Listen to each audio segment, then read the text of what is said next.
Welcome to Whitetail Rendezvous Podcast. This is Bruce Hutchin, host and executive producer. Each week you will hear tips, techniques, strategies, and personal stories from some of the best and funniest whitetail hunters in North America. Hope you enjoyed today's episode. If you do, tell a friend on social media. If not, tell me and I'll make it better. Thanks for listening, folks. Whitetail Rendezvous Podcast 389. Hey, folks, we got a new sponsor. It's called Buckwild Coffee. What's so special about Buckwild Coffee? Well, a gazillion people go to Starbucks every day and drink coffee. Well, why shouldn't Buckwild Coffee offer you light, medium, or dark roast with free shipping? All you have to do is go to whitetailrendezvous.com, go to shop, and order your coffee, and I'll ship it out for free. Hey, thanks so much for visiting Buckwild Coffee. The best brew in the West, the best brew around the campfire, the best brew in the hunting shack, the best brew anywhere. Buckwild Coffee. Get yours today.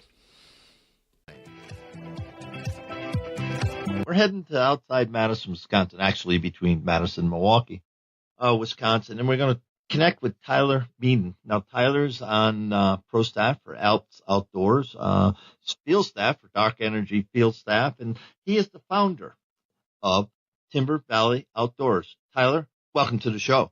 Thank you, Bruce. Thanks for having me. Well, you're welcome. And in the warm-up, we talked about a lot of different things, but, I wanted to just start off with Timber Valley Outdoors. What's that about, what you're trying to accomplish, and who else is involved with you? Sure. So I have three business partners with me. It's my brother-in-law, and a good friend of mine. And I kind of came up with the idea. They wanted to jump on board and created Timber Valley Outdoors. Really just launched at the end of March here, so we're really new. But the whole purpose is really just to promote the outdoors. Find what gets you outside. Is it whitetail hunting? Is it fishing? Is it just even hiking for whoever it might be?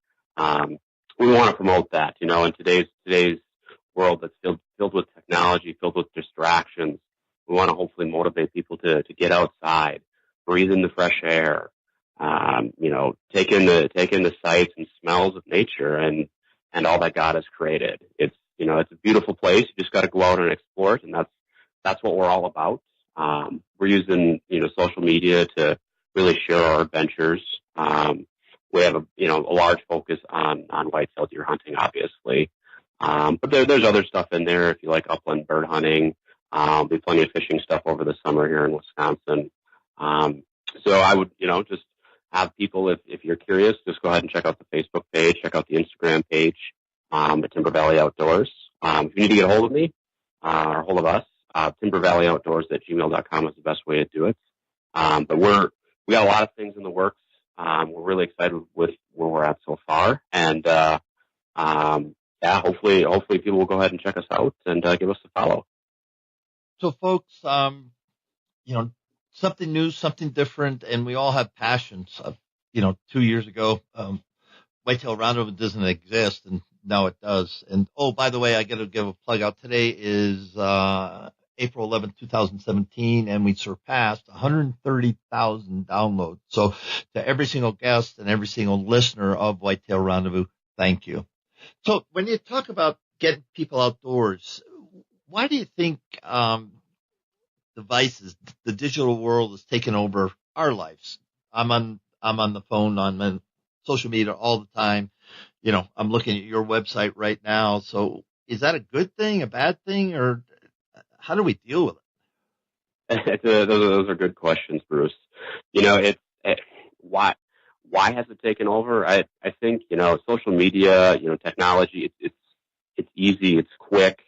It doesn't require a lot of effort. It's instant gratification. You see a lot of people today, that are, dialed into their phones 24/7 and like I'm on Instagram, I'm on Facebook, I'm on it all the time. And, hopefully if, we can get people outside, we can, just separate them a little bit and hopefully get some balance. I think it's okay to, be on social media, be up to date on technology. I want to listen to your podcast. And I need technology to do that, but you got to have balance in your life. And hopefully, hopefully we can inspire people to find some balance and to get outside.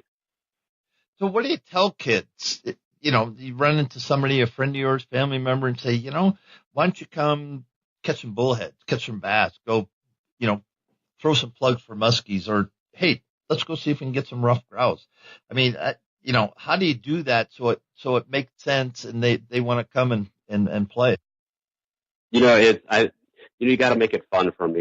I think you have to have a passion. You got to be excited about it. If you're excited about it, at least usually I can get the people around me to be excited about it. And, fishing is usually the easiest thing to jump on, or, hunting's it's a little bit more difficult. You need a little bit more gear. Generally, I have enough gear. If someone wants to tag along for the first time, hunting or fishing, but it's got to be the right situation. So you got to know the people and know a little bit about them. But, I'm always looking to help people, get inspired to be outdoors and, help introduce them to hunting or fishing or whatever it might be if I can. Now, when you meet somebody and they ask you, why do you hunt? Why do you like the outdoors so much? What do you tell them? I tell them that, nature itself, hunting whitetails is one of my go-to places. But, just being out in nature, it allows me to decompress. It's a huge stress reliever. And it does allow me to disconnect, from technology a bit, but I love the thrill of the chase. It's not about the kill for me. It's all about the thrill of the chase. All the time you put in, deer hunting and all the preparation that goes into it. The persistence when that pays off, it's just a great, great feeling knowing that, you put all this time, all this hard work, and, this is your reward and it's something to be proud of. And it's, hopefully that passion shines through, that I have when I'm describing that to others. Think about that, and I can think, well, he's passionate, but why should I be? And I might be putting you on the spot, but I think it's important that we have our 10-second elevator pitch, if you will, to say, hey, this is why I do what I do, and I really love it because of X. How would you finish that sentence? That's a really tough question. Let's see. My elevator pitch would be, I love being outdoors. This is, I guess I've never condensed it down that far. Usually I give a long rambling answer.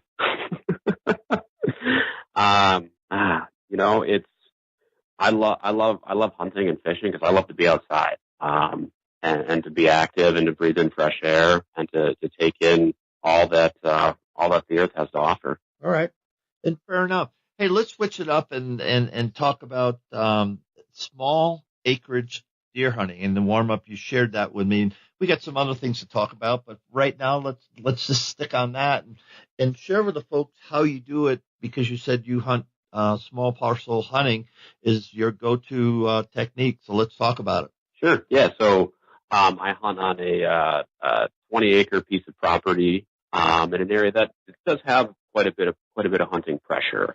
And it's, a lot of it is, right time, right place. And, that means putting a lot of time in the stand, but you got to have the right setup. You gotta know your stuff because you might only get one opportunity. And it can be tough. A lot of the bucks that we have on camera there are, mostly nocturnal, except when you get around that magical period, known as the rut, and then they start to show themselves during the day. If you're not there, you might miss that one opportunity when they're passing through, 15 yards away, broadside at your go-to stand. So it's a lot of time. I put in the time in the off season, making sure my bow's tuned up, making sure I know all my yardage markers at the various stands we have set up. We put in a little food plot the last couple of years. I mean, it's not much, but it's something to keep drawing the deer, back onto the property, and they do cross it, rather frequently, but, a lot of time having the right preparation, being organized, and just being persistent. So where is this property located? General, don't know, want to know the county road that's off of, but what part of Wisconsin is it in? So it would be described as the southeastern part of the state. So if you're a golf fan, the U.S. Open this year is going to be at Erin Hills Golf Course, and it's within probably 10 miles of that golf course. Family land that just been around in the family. Do you lease it or? It's so I'm lucky enough to have married a woman whose parents own 19 acres of land and who are gracious enough to let me hunt it on a yearly basis. So I lucked out with that for sure. Now tell me, the physical, is it a pinch point? Is it a funnel? It's between, a factory or houses or, tell me the setup. There are some houses. There are some houses or a little neighborhood close by to it. It's generally a travel corridor. There are a couple areas that the deer bed down consistently on it, but it's generally a travel corridor for the deer. So you got ag. So there's some ag around it because they got to eat, right? Yep. There's ag, not directly up, but that bumps up to it, but within a half mile, there's water close by to it as well. And like I said, it's a travel corridor. It's kind of a pinch point, but yet, the the deer still find a way to sneak around me from time to time too. Now, how many stands do you have on that parcel? I want to say 3, 4, 5. And you have that many because?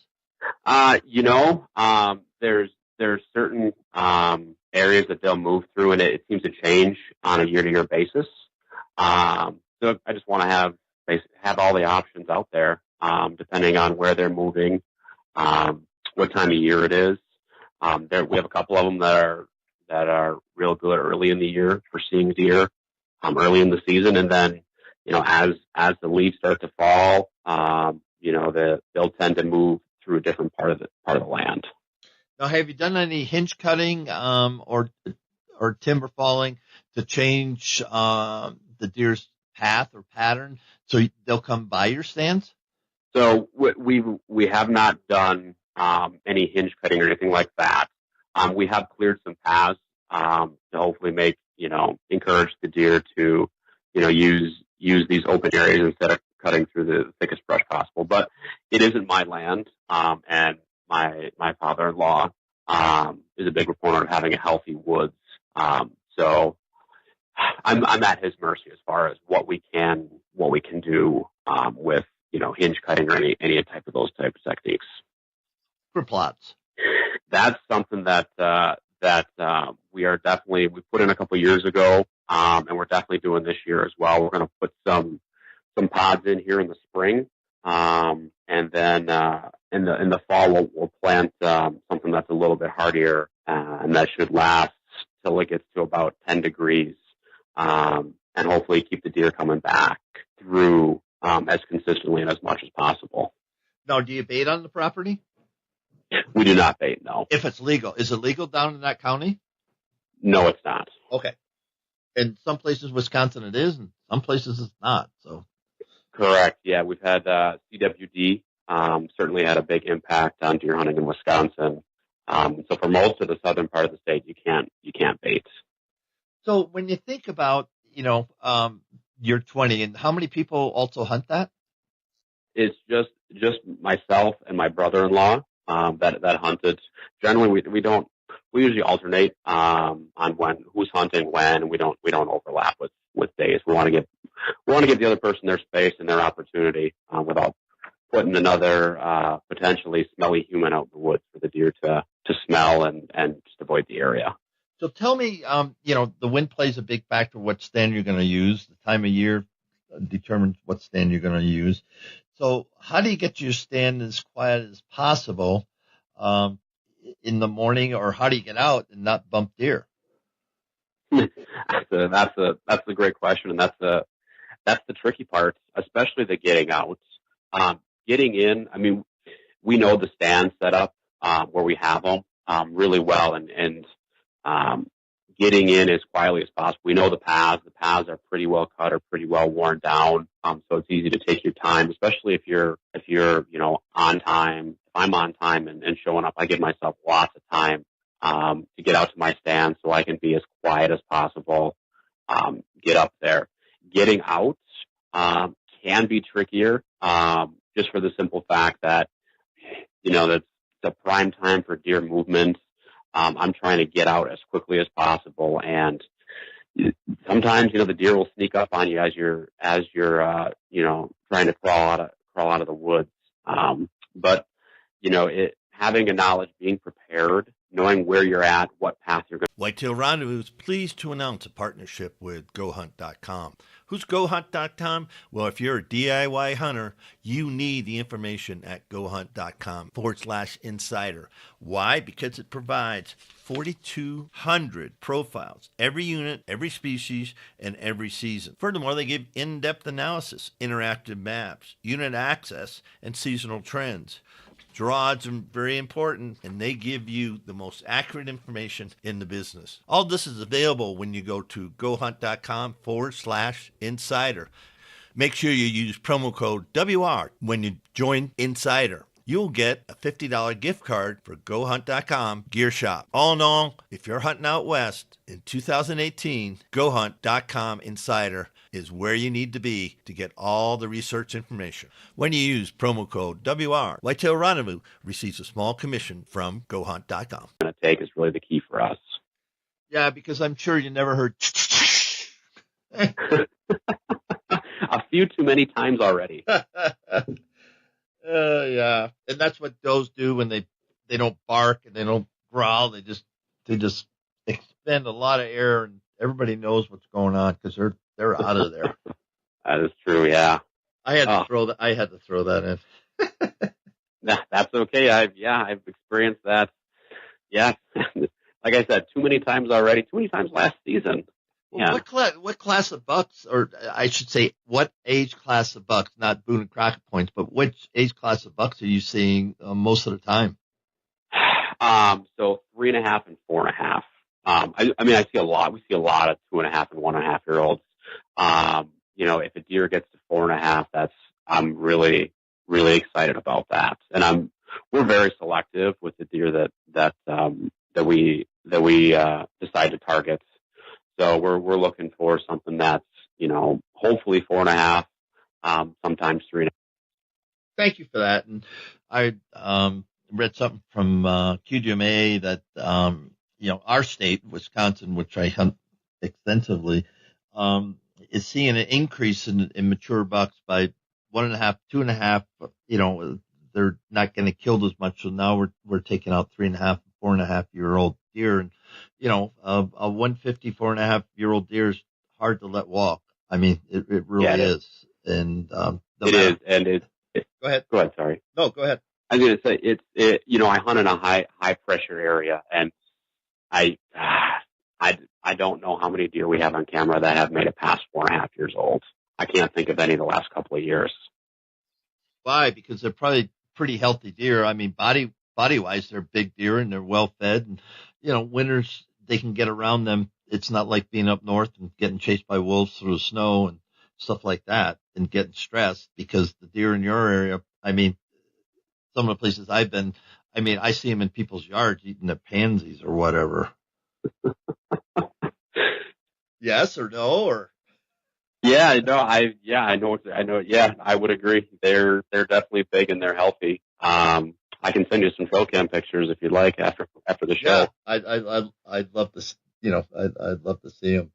And we talked about the three things about whitetail hunting. So let's go through those, and we'll see where we get to. So let's talk about preparation. Why did you say preparation is important to you? So I will preface this with preparation has become a really important part of hunting for me since I've taken up bow hunting. I'm took up bow hunting within the last 5 years, and what I've learned is that really you have to be prepared. You need to have all your necessary gear. You have to have your scent control ready to go. If you're not prepared, you're just doomed to fail. You know, if you're not, if you don't have, I mentioned scent control just a minute ago. If you don't have your clothes, whatever your technique is, if you don't have them outside airing them out, if you don't have them in your scent lock bag, you know, you're in trouble. You know, the deer's nose is extremely strong, and you know, you need all the help you can get to avoid it. And that's why, you know, preparation is huge. It's so vitally important, to being successful when you're out in the woods. Okay, take one thing of preparation and expand that and talk, you know, a few minutes on that. The one thing that you want to make sure you're prepared to do before you go afield. It's scent control for me. That's the big thing. I'm a big proponent of letting my clothes air out and then having them in the scent lock bag after they're done airing out. And if that's not done, I feel like that I'm wasting my time out in the woods. Because even with that, the deer can still, they get downwind. You can still get a hint to you from time to time. And it's when you have to get so close to the deer when you're bow hunting, that is the most crucial thing from my experiences. Let's move on to persistence. What does that mean to you? So, if you're a hunter, you need to be prepared to put long hours in the woods. You need to, you know, put a lot of time and effort in. You need to keep coming back, because sometimes even when everything lines up, you can just be unlucky, and you gotta be resilient. You gotta keep coming back for more. I can share my first year bow hunting. I had everything set up correctly. I had a very large 8-point buck, approaching me. Wind was in my face. He was coming directly at me. I had a couple of does off to my right, chomping on acorns, at about 20 yards. And I was set up perfectly. I was ready to go. He got to 30 yards, and he's like his sixth sense kicked in. He just knew something was up. He didn't know what it was. He looked around. He needed to take 3 more steps to step into my 25-yard shooting lane that I had set up. And he put his head down, took 1 step, took his head back up, looked around, and just turned around and trotted away. And I don't know what it was. The wind was still in my face. Those doe stayed off to my right for, I don't know, 20 or 25 more minutes. And the wind didn't change directions. I don't know what it was. And that still mystifies me. It's still something I think about to this day about what exactly happened there. And I was demoralized. I was beaten down from that experience. I thought I had everything set up just right, and it didn't work out.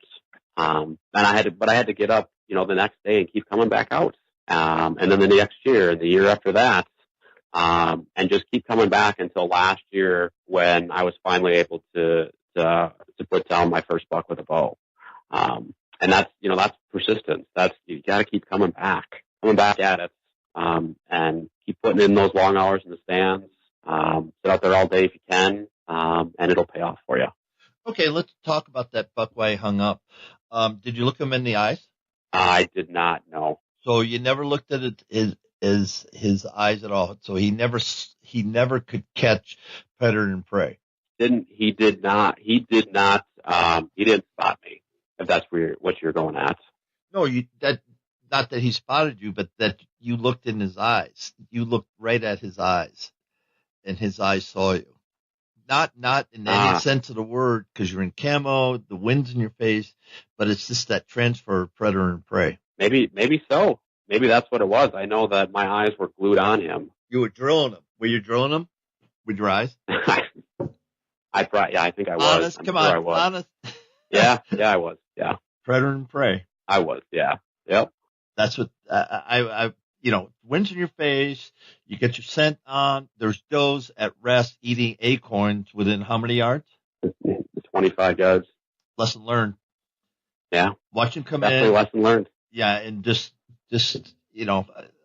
I'm guilty of it. Oh my goodness, look at the rack on that. Look at whatever. And I start breathing fast, and then I drill him. I mean, I'm just locked on him, and they'll turn around and walk away because they flat out know it's predator and prey. and that's how they stay alive, because they knew something was wrong because they felt it. They didn't see you, but they knew you were looking at them. He knew that. And so, so when you see him coming in 30, 40 yards, you go, oh, okay. Get up, set up, you're ready to go. Just pick a spot behind his shoulder and don't even, just watch that and just know he has to get to, and then, figure it out. And hey, folks, if you got any suggestions, you can reach me on Facebook or Twitter or Instagram or LinkedIn, or just send me an email to whitetailrendezvous@gmail.com and tell me I'm full of it, or tell me, well, maybe we should talk about that. That'd be a good show to have. So if anybody's out there that's got some, empirical, specific, detailed, scientific information, I'd love to hear it. So, organization, what does that mean? That I got my stuff together, or, I talk to me about that, and then we're going to wrap the show because we're getting there. Sure. So, this really plays on my meticulous side, because organization is different from preparation in my mind. And organization is about having your stuff organized so that it's quick and easy. So when I drive to the land that I hunt, my bag needs to be set up where the first piece of clothing that I'm putting on is on top. And then as I layer up, depending on how cold it is outside, those other layers are toward the bottom there. It's having things quick and easy, ready to access, making sure that my hunting pack is full and packed the way that I need it to, with the way that I want it, so that when I get into my stand, I can get set up. I can pull out my rangefinders right there on top. My antlers are there and easy to access for rattling. Whatever other tools that you have and you use for your hunting, making sure that is set up and easy to access and organized in a way so it's easy for you to grab what you need when you need to.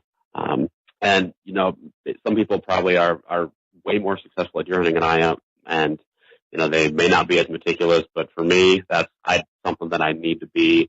Makes me efficient, and it makes things a lot less stressful when you're trying to get out to the stand, 30, 45 minutes before shooting hours, and you can sneak in quietly and take your time and not spook anything on your way in. You said preparation, organization, persistence. See, I take all that and wrap it up and put it into, it gives you confidence that you're ready to go. A lot of things that happen in the woods, a lot of things, but you've done everything that you can up to this point in time with all your knowledge base and everything, that you've got everything ready to go. So at that point in time, that's as good as you can get it. And so you're confident. I love it. I really do. I like how that comes together, because we all need confidence. And a lot of people will say, well, I've been hunting forever and, it is what it is. And I'm going, okay. But if you're confident, that gives you an edge, I think. I really do. Your thoughts? I would agree. I think that's a great way to put a bow on it. Because being prepared, being organized, being persistent, if I have those things, then I am confident in the woods, and then I'm ready to handle, whatever's going to happen that day. Well said, Bruce. So 2016 is history. 2017, 5 things you're going to do differently to close the door on Mr. Wonderful this coming fall. So we're working on improving our food plots. I'm going to spend more time honing in my bow, so I'm even more confident with it. I have a new rangefinder that is going to enable me to make sure that I'm fine-tuned in the woods, and I know exactly the exact distances of all of my shooting lanes, where the deer are, how far they're going to be, so I can feel confident when I'm taking the shots. The last 2 things, I am going to get some new camo. I don't know exactly what I'm going to get yet. If you have any suggestions, though, feel free to let me know, Bruce. Sure. And Treason Camo. www.treasoncamo.com and go to Treason Tribe. It's a secret group. But anyway, just go to Treason Camo. Cobb Sanders, a personal friend of mine, owns it. Tina Kane, Mike Pierce, Mike Murphy, a whole crew of guys. I like it because it's different, that's why I like Treason Camo. It's warm, it's functional. I wore it sheep hunting. It wasn't quite the correct alpine camo. It wasn't Sitka or Kuyu, but it didn't matter. I wanted to see how it would stand the rigors of the mountains, and it did it really well. I also wear scent blocker. I've got bins of scent blocker, and I just like their stuff. And so those are my two shout outs, and good people, great companies. Those two. There's a lot of good companies out there, but those are two of my favorite. Excellent. Yeah, I've heard of Treason, but I'll give them a more in-depth look here as I get ready for the 2017 hunting season. Well, they'd appreciate that. Next time I see them in ATA or whatever, maybe they'll buy me a beer, right? I hope so. Well, you never know. You never know. And I'll throw this in because my good friends at GoHunt.com and Insider, a good friend. You ever going to hunt out west? Potentially. So go to GoHunt.com Insider, and they get the best research, the best data of anybody, bar none, for hunting the west. So just put that in your thing, and that's a shout out to you, Chris Porter and Brandon Evans and Brady and the whole crew. Lorenzo, you too. They're great guys, and I did a lot of writing for them. So I just give them a shout out whenever I can. So talking about shout outs, we're at the end of the show, the soft stop. So take a couple minutes. You get the mic, give some shout outs, and then we're going to close this thing. All right, excellent. So I want to give a shout out to my three business partners, Derek, Jimmy, and Zach, with Timber Valley Outdoors for helping me get this off the ground. And I want to also give a shout out to Alps Outdoors and Colby Smith, who have taken a chance and partnered with us, despite the fact that we're such a new company. And I'm really looking forward to working with them. They're a great company with great packs.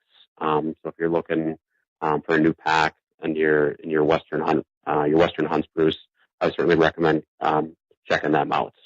And that's it. That's all I have for shout outs. But I do want to thank you though for having me on. Very much enjoyed our conversation, and you, like I said before, you have a new follower. I've been listening to your podcast. Well, I appreciate that, and on behalf of thousands, over 130,000, I think I said that before, but I'm kind of proud of that number today on April 11th, 2017. 130,000 people have decided that Whitetail Rendezvous is worthwhile to listen to. So if you're listening to this first time, subscribe, rate, and review, and hopefully I can have you on the show or whoever in the coming months. But Tyler Mieden with Timber Valley Outdoors, thank you for bringing in a great guest. And, I love what you brought about small parcel hunting. So with that, sir, thank you. Hey, folks, we got a new sponsor. It's called Buckwild Coffee. What's so special about Buckwild Coffee? Well, a gazillion people go to Starbucks every day and drink coffee. Well, why shouldn't Buckwild Coffee offer you light, medium, or dark roast with free shipping? All you have to do is go to whitetailrendezvous.com, go to shop, and order your coffee, and I'll ship it out for free. Hey, thanks so much for visiting Buckwild Coffee. The best brew in the West, the best brew around the campfire, the best brew in the hunting shack, the best brew anywhere. Buckwild Coffee. Get yours today. Thank you very much. Yeah, thank you, Bruce. Next episode, we got a special, and I know turkey season is going to be over by the time you hear it, but we're going to meet up with Garrett Rowe. Garrett is the owner of Heads Up Decoy, and he had a lot of turkey decoys out there. You've seen it on Instagram and Snapchat and Twitter and Facebook. His decoys perform. He's also got some for deer, for elk, for pronghorn, so he'd be a good guy to get a hold of. But what's this all about? It's not an infomercial. It's about Garrett Rowe and his techniques using these decoys. It sets him apart from anybody. Take a listen. I'm sure you're going to be surprised and go, oh my goodness, I can do that. Yes, you can. Thanks for joining us. Be sure to tune in tomorrow for another episode of Whitetail Rendezvous, where you can listen and learn from the experts so you can be more successful on your next hunt. Until next time, listen, learn, and succeed.